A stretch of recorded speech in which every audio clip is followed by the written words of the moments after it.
Okay, Brittany Russell circling the drain in the James Murphy race 12 on Saturday.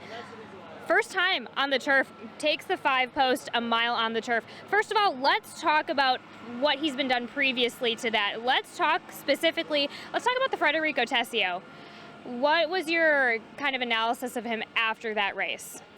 He ran well. He wasn't beaten far. We weren't upset with the effort, to be fair.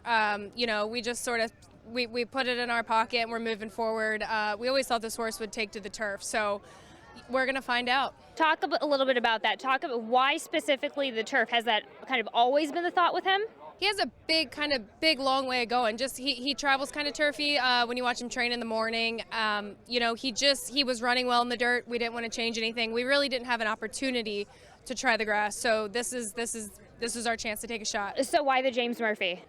3-year-olds. I mean, grass. He's won the A other than it's more about spots, and this was available. Okay, great. Let's have a discussion about the Prince of Jericho in the Chick Lang, race number 6 on Saturday, number 7 going 6 furlongs. Last time we saw him, he was also in the Federico Tessio. Talk about that trip a little bit. Look, distance was always going to be a question with Jericho, but he had run well in sort of the series at Laurel, kind of leading into the Tessio, so it seemed like the logical, thing to try.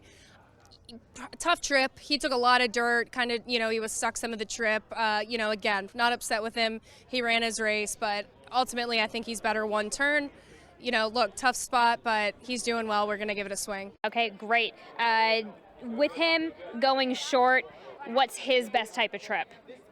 I think Sheldon can dictate whatever he wants to do from his post position. He's a horse that, he's kind of he'll break sharp, but, he kind of wants to get himself underneath of him as well. So I don't want him to be rushing him away from there.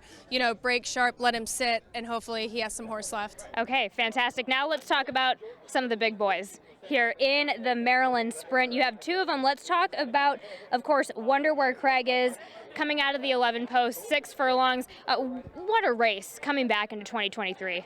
Yeah, huge run off the shelf. Look, it set him up really well for this. It was great timing between. He's trained great. Like, he hasn't missed a beat. He's happy. He's over here training like a star. So we expect a big race. How much do you love that 11 post in this race? I like it. He's sharp away from there, and Sheldon can just jack him out of there and put him where he needs to. Okay, pretty game. There's a lot of competition, but there's not much else to say on Wonder Where Craig is. You're happy with where he's at. Let's talk about Hello Hot Rod in that race, just to the inside in post position number 9 with Toledo here today. A really nice performance in the Frank Whiteley. He's been running distances. He's been running some routes. Why the Maryland Sprint?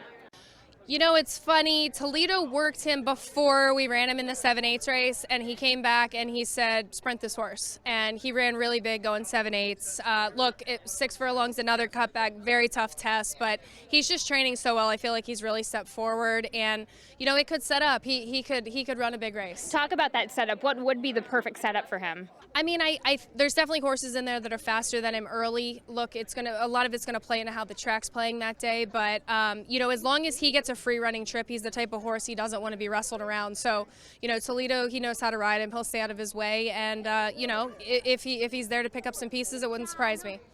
Brittany, thank you so much. Thank you. Was that okay?